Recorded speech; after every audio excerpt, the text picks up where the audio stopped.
I was going to share, I would do a little something different than I normally do, because I was going to share just a little bit of my own story, and then maybe some lessons that I've learned from that story. People have encouraged me to share more of that because it has been such a powerful thing. So a lot of people don't know that I had another business for about 10 years. I ran an e-commerce business, and the crazy part was I was miserable for most of that time. I would secretly go to bed stressed out, like thinking about all the different things that were happening, thinking about how I didn't feel like I was actually living and doing what I was supposed to do. At first it was fun. Anything can be fun when you first start something, but eventually if it's not that calling on your soul, if it's not that purpose you were created for, and you're not living in that place that you know, whether you tell other people or not, you're secretly going to bed stressed out. And when I would wake up, for just a moment I would have peace, until all of it came flooding in, all the things I had to do. And the crazy part was I didn't even have an unsuccessful business. The more successful it got, the more miserable I got. The bigger it got, the more stress and anxiety, and not from the doing of this stuff, and not from not making money or different things. I think success can become a trap. Success was certainly my trap. And like so many others, I spent a fortune. I would go to this, and I would go to that program, and I would go to another thing, and I would explore this, and I would be like learning all these things and experiencing and watching all these people living out different things. And there I sat, and there I sat, and there I sat. And what I was realizing, there's somebody coming, yay! And what I was realizing was that, hey there, how are you? I'm good, how are you? What I was realizing is that the comfort was killing me. The comfort and the certainty and the security, and this wasn't even who I was. So there was this stress at night that I would go to bed thinking, wow, I'm such a hypocrite. I'm such a hypocrite because I talk about living your dreams, and I go and I take these different classes, or I'll go to a workshop, or I'll go to something, and I'm not even living into this. But you secretly keep this because you don't want anybody to find this out. You're like, oh my gosh. So it wears on your soul. And I have to tell you that I got 2 wake-up calls, but I didn't listen and I didn't answer, because when you're not living in that place God created you for, when you're not doing those things that you were created to do, when you're not living in that genius zone, God has a funny way of allowing things to happen. Sometimes He sends it, sometimes He just allows it. So I got the first 2x4 when I went to the mailbox one day, and I had a holy crap moment. I mean, a holy crap moment. My business was shut overnight because I just got a cease and desist. It may not have been legitimate, but it didn't matter because they were bigger, more powerful, more money. So I was like, oh crap, what am I going to do? But see, I'm not a quitter. Even though I should have, because it was a message, and God's like, here, kick you out of the nest. And I was like, oh no, I'm climbing back up that nest. I'm getting back in because I'm not a quitter. I'm going to make this work. So there are some powerful lessons we'll talk about at the end that came from that. So I figured out a way, and I rebuilt very quickly. But literally you go from in business one day to out of business the next day. I should have gotten a clue, but I didn't. So I stubbornly rebuilt it, and then I made it bigger, and then I made it better, and then I made more stress and more anxiety and more like, holy crap, I know I'm not doing this. What, like, and part of the thing was I was just confused. I had no idea that I was in my own way, and my ambition was blocking the path to actual true fulfillment. So I'm going along, I'm clicking along, I've got this thing built, I'm bigger and better than ever, and holy crap moment again. This one was different. It wasn't like my business was entirely shut down, but something happened that took away my main source. 80 to 90% of my traffic was driven onto, if you're on the front page in e-commerce. I'm not there anymore. And there was nothing I could do because I got thwacked by 2 people, and it only takes sometimes 1 or 2 to take you down. 2 scammers that just literally almost took my business down. It just cut my revenue up. So I'm like, oh crap. So I have another oh crap moment, and I'm like, okay, so this time it wasn't the 2x4. This time I feel like God allowed the Mack truck to come and say, hello, do I have your attention yet? So what do you think I did? I stubbornly rebuilt it again. However, that was my own shit moment where I was like, you know what, something has to change, and something has to change now, because I cannot continue to wake up miserable, more stressed out, and more like on the edge of, there just has to be more than this. One more day. So this time I did something else. I said, okay, here's the deal, God, because don't we like to bargain? We're like, here's the bargain, here's what we're going to do. So I'm like, okay, hang on. I want to rebuild this one more time. I'm gonna fix this and make this work. But this time I did the most powerful thing I could do, and I did two things. So here's one of the big lessons. I made a decision. And when you make a decision, what that means is you cut off all of their options. You cut off options. You know, people sometimes are afraid to make these decisions because we want options, we want all these things. But at some point, you got to make the damn decision. You just got to say, enough's enough, I'm going to make this decision. And when you decide, then you have to commit. And for me, you're either all in or you're not. So yes, I am going to rebuild this, but I had some things to take care of. I had some debt, I had responsibilities, so we're going to finish that out. So the second thing I did was give myself a drop-dead date. I said, that's it. I don't even remember what the hell month it was, but I was like, end of the year. And I'm going to give myself till whatever it was in December, because if anybody's been in e-commerce, Q4 is your biggest month, as you well know. So that was going to help not only finish out what I needed to do, but project me into the next thing. So I made the decision, I gave myself a date, and I was like, come hell or high water, that's it, because enough is enough. And what got me there was this: when you get enough pain and anguish and that dragging on your soul, that it just will rip you right out of that comfort zone, and you'll say, okay, it's enough.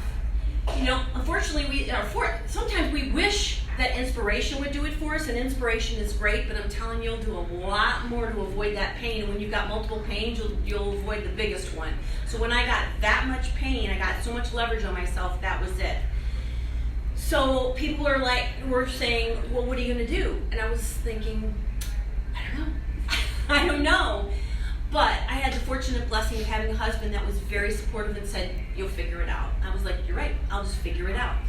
So let me share with you a couple of lessons I've learned along the way for that. Even though I stubbornly rebuilt it, one of the most important things to anything in life or business, and it's probably the number one thing that will determine all success of business. Anybody have any idea what that is? Resourcefulness. It's not your resources. It's not the tool. It's not the tip. It's not the trick. It's not that new hack or that new fun-fangled fancy thing. It was resourcefulness. Because when I had that holy shit moment, at the moment when I literally lost my business overnight, or I didn't really lose it, but literally you're shut down overnight, I went into panic mode. And I was like, oh my God, you know, what am I going to do? And so what do? I say throw yourself a pity party. Throw a big one, because you deserve it at that moment. So I threw a big one. And you panic. But panic is the worst place you can be. Well, once you get that out of your system, you step back, because one of the great things I did when I was younger was fed enough good stuff in, that good stuff started coming out. And what the good stuff started coming out is I started asking myself a more powerful set of questions. And that's how you get your resourcefulness place. Instead of saying, oh crap, why did this happen to me?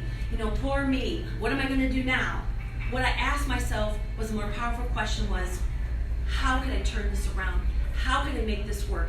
How can I actually take what they've done and use it to my advantage? How can I flip the script? That's one of my favorite things, is how you flip the script. Because what you actually think is so negative, you can actually use that to activate that drive in you that says, hell no, I'm going forward and I'm going to find a way. Because the other thing that got fed in my head when I was a kid, my father was such a genius and he didn't even know it. He was like, where there's a will, there's a way. Where there's a will, there's a way. Where there's a will, there's a way. I know we've all heard that. And it sounds so cliche, but the reality is, all these things in these moments of panic are exactly what you need to grab onto. Those are exactly what you need. They need to come up like an automatic response for you. So resourcefulness was the number one thing. Number two, and you have to have this in business, or you really in life, but definitely in business, or you won't survive, and that's resilience. I know we've all heard that. Resilience, of course. But what does that even mean? That means to bounce back. That means to have the attitude that I don't care what happens, I'll be able to handle it. That I need to keep going, and there's always a light at the end of the tunnel. It doesn't mean be stubborn and do the, I was a little stubborn after all. I was.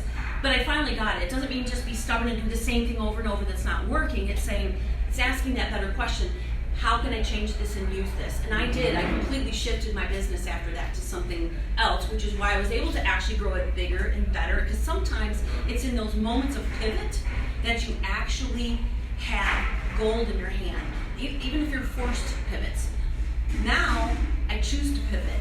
So that's the third thing I learned is how to pivot.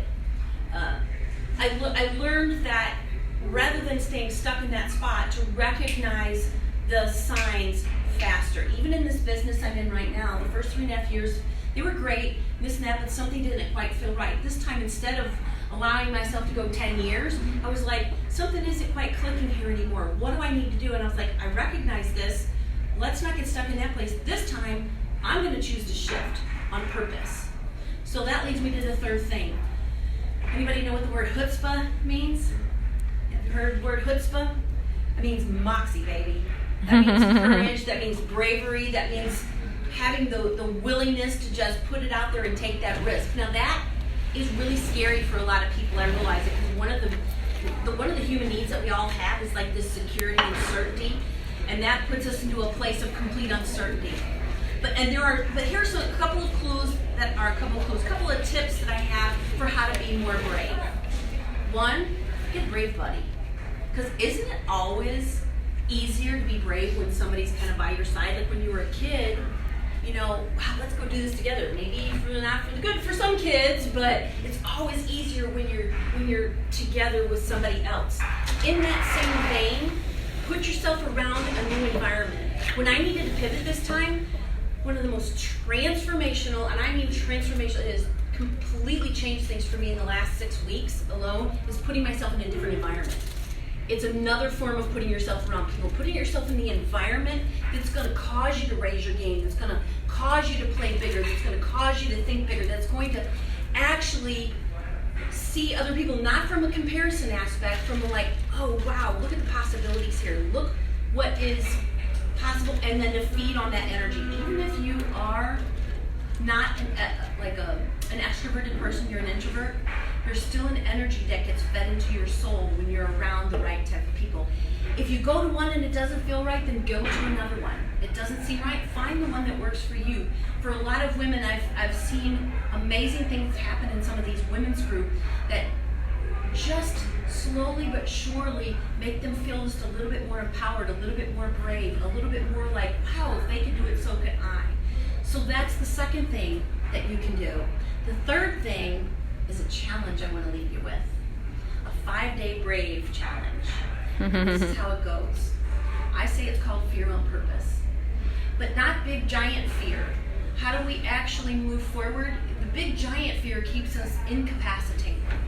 What if we found just something every day for 5 days that was small, that felt a little risky, but we took that step? Maybe you asked that person for help that you've been waiting for, or maybe you made that phone call that you just know you needed to, or you reach out to somebody as a mentor, or whatever it looks like for you, whatever that small little brave is. Maybe it's even challenging. Maybe you go to I heard somebody who said they went to a retail store, and even though retail stores don't normally, you don't dicker with them for discounts, she did. I mean, what's the worst that they can say? No. But sometimes for some people, even that little bit is just scary. So if you fear on purpose, the 5-day brave challenge, which is what I want to leave you with, I'll challenge you to start that maybe on Monday, or if you're really ambitious and you really want to get in action and want to really create some momentum, today would be a great day to start. When would not, as Tony Robbins used to say, when would now be a good time to get started? So, like after this thing even, what would be one small thing that you've been putting off that you know is a little bit scary, but could start that process of momentum? Because every single thing started with a single step. Awesome.